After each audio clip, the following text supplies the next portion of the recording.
Alright, so this is going to be another movie review. This one's called Kubo and the Two Strings, 2016. This is going to be another cartoon movie that I saw with my son and my sex partner.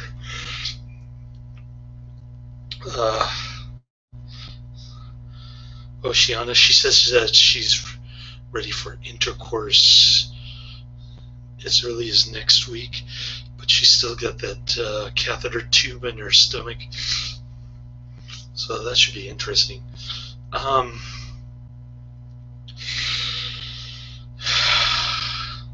have to go gentle though. I can't really slam her like I don't know. It's complicated. Anyways, yeah, we went to the San Mateo, the little rinky-dink San Mateo Cinemark Theater downtown. Just parked on 2nd Street. There's plenty of parking there. The theater was actually kind of packed. This lady was complaining about my son talking back to the movie and making all kinds of noise and stuff. So I had to tell him to pipe down, simmer down. He actually got scared a couple times. But he liked the movie as well. I'm giving it 4 out of 5 stars. It's really bizarre, Japanese type of storyline. It's got a bunch of Japanese voices, George Takai being one of them. Don't know who the other people are. But it's about the small boy who's able to, I guess his mother is a good witch, but his aunts are a bunch of bad witches. His grandpa is a bad warlock. His grandpa was the one who stole one of his eyes. The explanation for that was kind of interesting. I never heard that before. Weird stuff, man. Oceana liked it too. Her name is Oceana Waters. She changed her name because her parents beat her up or something. So she didn't want her the name that her parents gave her. She's kind of an interesting lady. She keeps thinking that I'm not going to get in a relationship with her. Yet we spend so much time together, it's not even funny. So I don't know what her deal is, but I don't really care at this point. I can't really complain.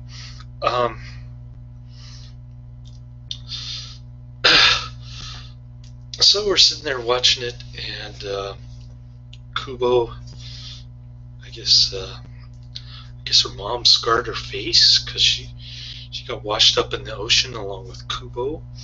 They're trying to escape these witches and warlocks types in their family, and so Kubo's doing the origami thing. He's able to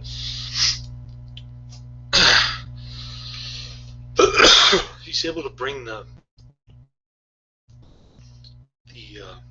origami figures to life, tell stories with his guitar.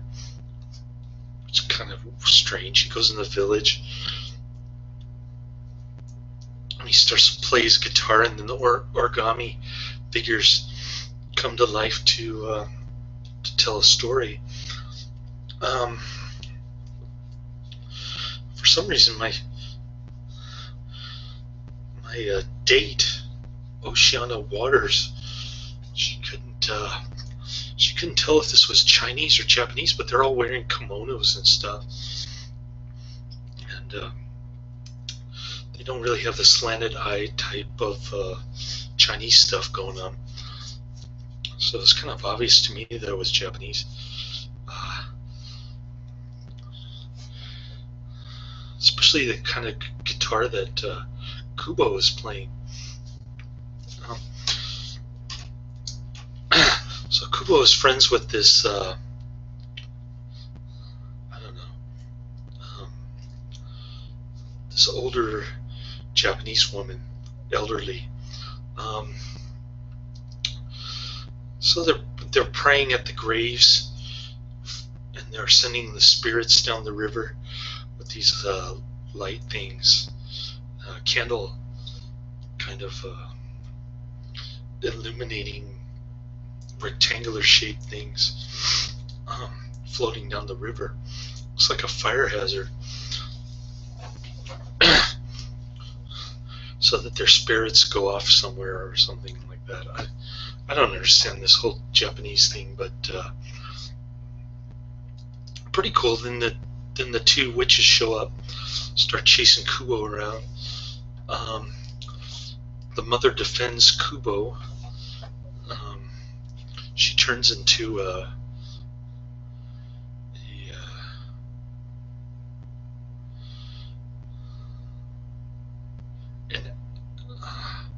what does she turn into? Like an owl or something? I don't know, some kind of strange creature, like an animal. And then he meets his dad, who turned into like an insect or a beetle. They call him Beetle. And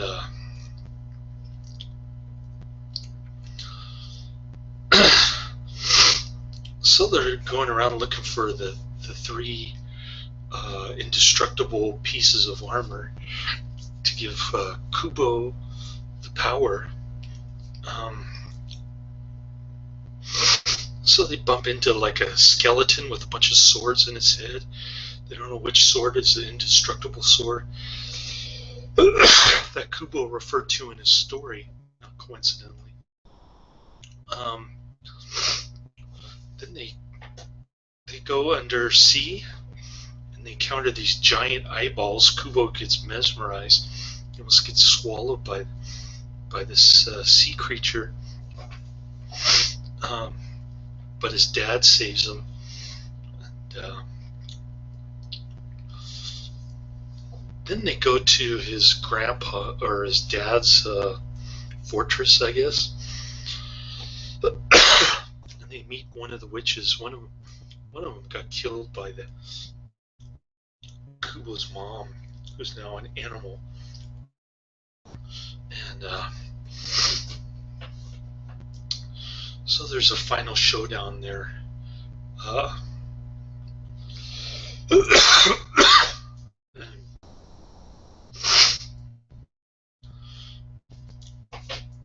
Guess who wins? Kubo. So Kubo goes back to his village, finds it in tatters. Then he has a final encounter with his grandpa. I don't want to spoil the ending too much, but...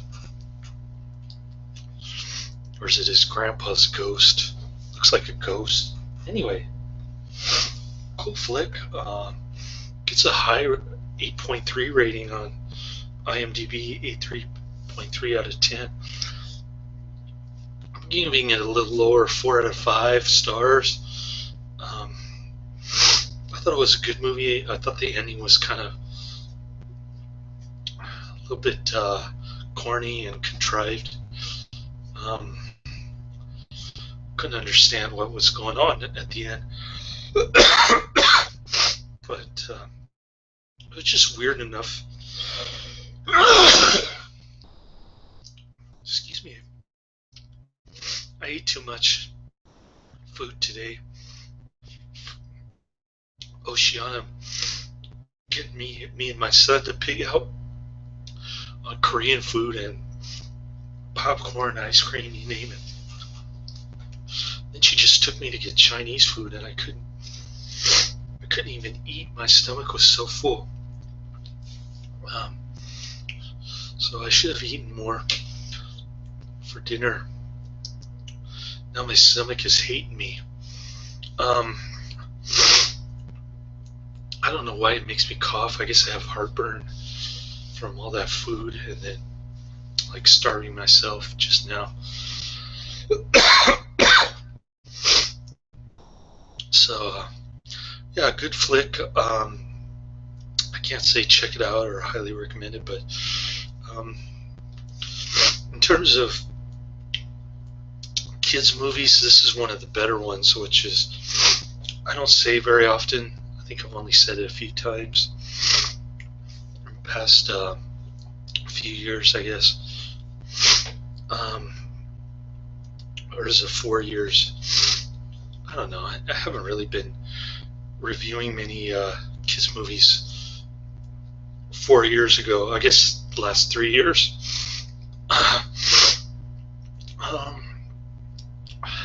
So it's a good flick. Definitely worth the 30 something I paid for 3 tickets.